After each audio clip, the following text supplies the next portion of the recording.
20 anos. Esse foi o tempo que o rei de Ítaca levou pra sair de casa, vencer uma guerra e conseguir simplesmente voltar pro próprio sofá. 10 anos de batalha em Troia e mais 10 de um cruzeiro forçado pelo Mediterrâneo com escalas não programadas na caverna de um ciclope, na ilha de uma feiticeira e até no reino dos mortos. Oi, eu sou Gustavo Cunha e A Odisseia, o novo filme do Christopher Nolan, acabou de chegar aos cinemas contando a jornada de 2 décadas de Ulisses para reencontrar o seu reino, a sua esposa e o seu filho. A viagem mais complicada da história da humanidade. Uma pena que naquela época não existia a Insider, né? Teria poupado pelo menos um problema pro Ulisses, porque se existe uma peça de roupa feita para aguentar uma jornada como essa, é a minha amada Tech T-Shirt. Pensa comigo, cara, tecnologia anti-odor que cria um ambiente até 6 vezes menos favorável às bactérias causadoras do mau cheiro. Ulisses ia desembarcar em Ítaca depois de 20 anos cheirando a roupa limpinha. Tem secagem rápida, então levou uma onda do Poseidon na cara, você lava, seca e usa no mesmo dia. Tem proteção UV feita sob medida pro sol do Mediterrâneo, com um toque até 2 vezes mais macio que o algodão. Acredita no Tata quando ele diz isso? O Ulisses ia adorar. Tudo bem, os monstros do nosso dia a dia não cospem fogo nem cantam pra hipnotizar ninguém, mas tenta encarar um ônibus lotado já às 6 da manhã, uma reunião que podia ter sido um e-mail simples, ou 30 e tantos graus de sensação térmica andando pela rua, e depois me diz se isso não é uma odisseia também. A diferença é que essas batalhas você pode atravessar com uma camiseta que no visual parece apenas básica, confortável, extremamente elegante, mas que na prática trabalha num outro nível, meu chapa. Desamassa no corpo, promove regulação térmica e ainda vem com 2 anos de garantia contra desbotamento. E somente hoje, meu velho, ela vai estar com 20% de desconto no site se você usar o meu link, que vai estar aqui embaixo na descrição no vídeo, no comentário fixado ou no QR Code da tela. Ele já sai com o meu cupom Gustavo Cunha aplicado para você não se preocupar com mais nada. É sério, velho, se você tava em dúvida para mandar via sua Tech T-Shirt, mesmo com o Tata garantindo para você que você não vai se decepcionar, esse é o momento. São 20% de desconto. Manda via sua e me agradece depois. Se a sua jornada é uma odisseia, a sua roupa tem que aguentar o tranco. Valeu pela parceria, Insider. Muito bem, agora é hora de falar sobre a Odisseia sem spoilers. Como sempre acontece, nesse review sem spoilers eu vou falar de tom, de estrutura, das atuações e principalmente sobre como o Christopher Nolan traduziu o poema do Homero pra tela. Aliás, se você quiser entender a fundo a obra original, a questão homérica, quem era quem na mitologia e porque essa história de 3.000 anos é o código-fonte pra tudo que veio depois em termos de cultura pop, eu fiz um vídeo inteiro sobre isso antes da estreia e eu vou deixar ele nas telas finais pra você, certo?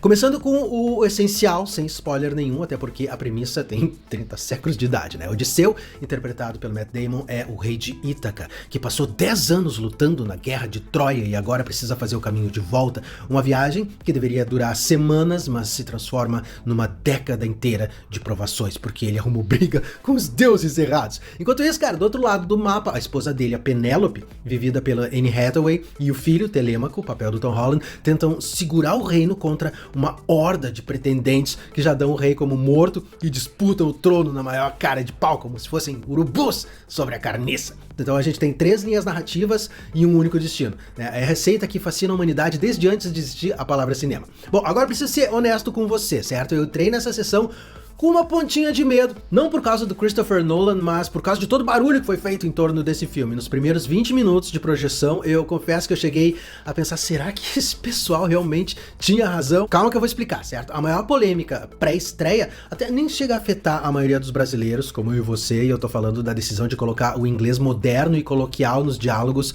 de uma obra de 3.000 anos de idade, porque o público americano em geral, ele tende a esperar que qualquer história ambientada na antiguidade venha embalado naquele sotaque britânico, teatral, meio shakespeariano, você entende? Que soa imponente. E o Nolan jogou isso tudo no lixo. Os personagens dele conversam como pessoas conversam, né? Pai, filho, tripulação, todo mundo falando de um jeito direto, cotidiano. Muita gente estranhou isso lá fora, obviamente. O que acontece, velho, é que Christopher Nolan se apoiou na tradução da Odisseia feita pela classicista Emily Wilson, que verteu esse poema para o inglês contemporâneo e direto, justamente para devolver ao texto aquilo que ele era lá na origem, uma linguagem viva, falada, popular.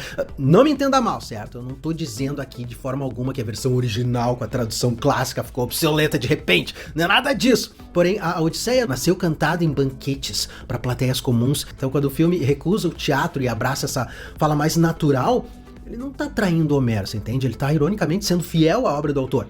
Dito isso, cara, o início do filme é, de fato, a parte mais difícil dessa travessia, e me fez lembrar da primeira vez que eu li Duna, do Frank Herbert. Nas primeiras páginas de Duna, a história vai se arrastando, velho, porque o autor, ele precisa estabelecer todo aquele universo, né? Nesse filme acontece basicamente a mesma coisa. O Nolan abre contando e mostrando ao mesmo tempo, apresentando muita informação, pulando no tempo, né? Porque, claro, essa não é uma narrativa linear. O próprio poema original começa no meio da história e vai reconstruindo o passado em retrospectiva. O flashback foi inventado ali, aliás. Só que esse acúmulo de peças no tabuleiro exige uma certa paciência do espectador. Durante uns 20 e poucos minutos, cara, você fica se perguntando pra onde tudo aquilo realmente vai. E então, os soldados entram numa caverna. E dentro dessa caverna tem um ciclope. Ah, velho, a partir dessa sequência, meu gafanhoto, o filme, ele ganha ritmo e velocidade que só vão aumentando até a explosão final. E aqui nós chegamos à resposta para aquela fatídica pergunta: como diabos se filma uma mitologia? A abordagem do Christopher Nolan para o sobrenatural é a assinatura dele levada ao limite, ao extremo, né? Aterrar o fantástico até ele parecer possível. Você não vai ver um Zeus gigante de armadura brilhante, né? Com a cara do Liam Neeson dizendo libertem o Kraken, ou arremessando raios feitos de computação gráfica. Nada disso, cara. Zeus está no trovão que racha os céus. Poseidon tá na fúria das ondas que vão engolindo os navios. Os deuses existem no filme do jeito que eles existiam para um marinheiro grego de verdade, né? Como forças da natureza com humor absolutamente instável. E quando o filme decide materializar o impossível, que é uma coisa que acontece na cena do Ciclope, nos Espectros da Guerra, quando aparecem gigantes e feitiçaria, ele faz isso, velho, com um certo peso físico, um tipo de narrativa mais tátil, e isso fica tão próximo da realidade que, ironicamente, deixa tudo 10 vezes mais assustador do que qualquer espetáculo digital poderia deixar. Porque sim, gafanhoto, deixa eu te contar o segredo mais bem guardado desse blockbuster. O Christopher Nolan meio que fez um filme de terror, né, escondido dentro de um épico. A sequência do Cíclope é longa, é sufocante e trabalha a escala desse monstro de um jeito que faz você se sentir do tamanho de um camundongo dentro daquela caverna, né? Não é uma sequência de ação, é uma sequência de sobrevivência, velho. E ainda assim, não é nem a cena mais perturbadora do filme, porque tem uma outra sequência envolvendo a feiticeira Circe, velho. Quem lê o poema sabe exatamente do que se trata, e eu não vou descrever de jeito nenhum aqui pra você, mas essa sequência no filme me fez ter que desviar o olhar em determinados momentos. Sim, cara, a coisa fica perturbadora nesse nível. Você vai desviar o olhar também. Escreve o que o Tata tá falando pra você, cara. Depois você vem aqui e escreve nos comentários se você não desviou o olhar também. É o tipo de cena que fica gravada na sua cabeça. Se algum dia o Nolan resolver fazer um filme de terror de verdade, depois dessa amostra grátis, eu já vou comprar o ingresso hoje. Velho, que sequência. E agora a gente precisa falar também do elenco, né? Porque aqui a régua ficou completamente lá em cima. O Matt Damon entrega um Odisseu que carrega 20 anos de guerra e naufrágio no corpo, no olhar. Ele é um protagonista contido, desgastado. Quer dizer, ele é muito mais assombrado do que heróico, né? E é exatamente essa leitura que eu considero certa pro personagem. O poema não é sobre um super-herói derrotando monstros, voltando pra casa. É sobre o que a guerra faz com um homem inteligente demais pra esquecer o que ele fez nessa guerra. O Tom Holland, como Telêmaco, entrega possivelmente o trabalho mais maduro da carreira dele até aqui. Ele é um rapaz esmagado pela sombra de um pai lendário que ele nem conheceu, tentando ser um homem que ele ainda não sabe ser. E quando os momentos de emoção chegam, velho, o ator consegue segurar a cena só no olhar, sem exageros. Você entende? A Anne Hathaway, que tem menos tempo de tela, transforma a Penélope dela numa ferida aberta de 20 anos, a esperança e o luto disputando aquele mesmo rosto. Mas se eu tivesse que escolher um destaque, seria o Robert Pattinson. Velho, ele interpreta o Antino, o líder dos pretendentes lá, que infesta o palácio de Ítaca. No poema, ele é o mais arrogante e ceboso de todos, e o Robert Pattinson abraça essa alma cebosa com um prazer que é contagiante, velho. Ele faz você detestar esse personagem com cada fibra do seu corpo. O cara realmente é um dos melhores atores da geração dele, né? Que bom que ele também é o Batman. E, é uma menção honrosa também, obrigatória, por John Leguizamo, que aparece com um papel bem maior do que eu imaginava que ele teria, vivendo o eu meu e roubando cenas, velho, numa produção onde todo mundo tá jogando em alto nível. Então isso não é pouca coisa. Tá, mas a gente não vai falar do elefante na sala?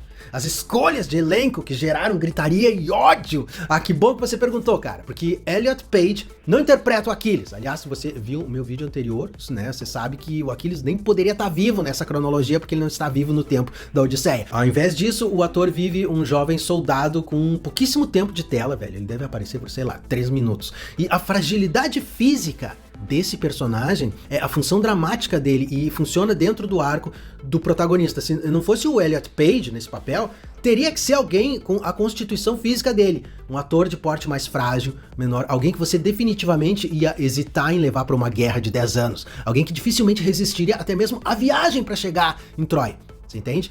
Já a Lupita Nyong'o, como Helena de Troia, aparece por poucos minutos também e cumpre exatamente o que a narrativa pede. A presença dela salta aos olhos no momento em que a sequência dela começa, cara. Não por uma questão de beleza física, não que ela não seja bonita, mas porque ela, de certa forma, destoa de todo mundo que tá junto na cena. Você vai entender quando você assistir, e aí faz todo sentido ela ter sido escalada pro papel de Helena de Troia. O que eu quero dizer com tudo isso, cara, é que se você não for assistir no cinema esse filme, que provavelmente vai se tornar um clássico e vai continuar a ser assistido daqui a centenas de anos, só por causa dessa briga idiota de woke, não woke, vai ser uma pena, velho, porque você vai estar se privando de uma experiência fantástica. Eu tô querendo dizer com isso que esse filme é perfeito? De jeito nenhum, cara. Pra mim, apesar de ser um filme absolutamente épico e grandioso, ele não é nem o melhor filme do Christopher Nolan, nem o segundo, nem o terceiro melhor. Ele ainda fica atrás de Interestelar, que pra mim é o melhor filme do Nolan, de A Origem e de Cavaleiro das Trevas, obviamente.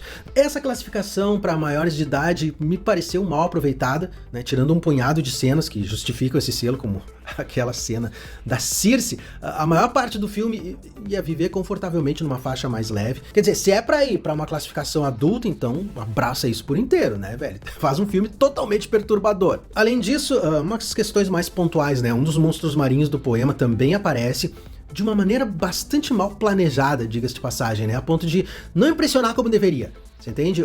Porque o público simplesmente não consegue ver muito bem o que está acontecendo ali na tela. Talvez isso seja proposital, o ponto de vista do marujo apavorado, que mal enxerga ali aquela criatura no meio da confusão. Mas eu queria ter visto mais. As cenas de ação, que são, sem sombra de dúvida, impactantes, ainda carregam aquele velho hábito que o Christopher Nolan tem de fechar demais o enquadramento, né? Onde uma coreografia mais aberta, ali um plano mais aberto, teria um efeito muito melhor. E fica aqui um aviso sincero pra quem gosta de cachorros, cara. Tem um momento envolvendo um animalzinho que é simplesmente chocante. Quem conhece o poema já imagina qual é, mas vá com seu coração preparado. Mas é claro que nada disso sequer chega perto de afundar esse navio, né? São apenas pequenos arranhões ali no casco de uma embarcação monumental. O mais interessante é observar que essa história toda carrega uma premissa extremamente simples, né? Os gregos tinham até uma palavra para essa premissa, nostos, o retorno ao lar, a raiz da nossa palavra nostalgia. Enquanto a Ilíada celebra o guerreiro que troca uma vida longa pela glória eterna, a Odisseia responde numa direção completamente oposta. A vida comum, a esposa, filhos, casa, tudo isso vale muito mais do que qualquer glória, qualquer prazer e até mesmo mais do que a imortalidade, que no poema é literalmente oferecida ao Odisseu de bandeja e recusada. No filme, Christopher Nolan preserva essa espinha dorsal inteira, mas desloca o foco para uma pergunta um pouco mais atual. O que a guerra faz com o espírito de um homem? O Odisseu dele não é um aventureiro colecionando monstros derrotados, é um veterano assombrado que é esmagado pela culpa, pelos homens que ele perdeu e que tá pagando preço pelo próprio orgulho, velho, que foi justamente o que acendeu a fúria dos deuses em primeiro lugar. Sério, tem alguns momentos no início do filme em que ele é um verdadeiro babaca, cara. Nessa leitura, as provações da viagem viram quase que a materialização do peso que ele carrega por dentro. E voltar pra casa deixa de ser só atravessar o mar, você entende? É voltar a ser alguém que mereça estar em casa.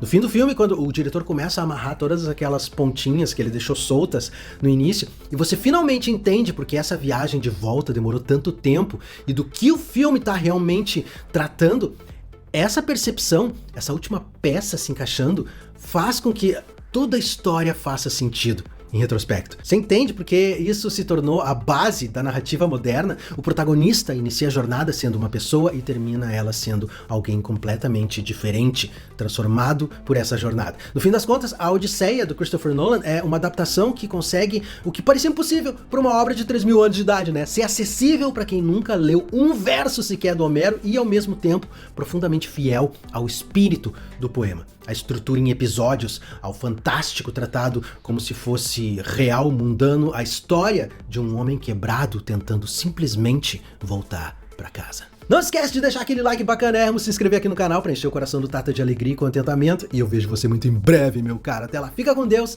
permaneça bem, permaneça seguro, tá certo? Uma vez mais, muito obrigado e até a próxima!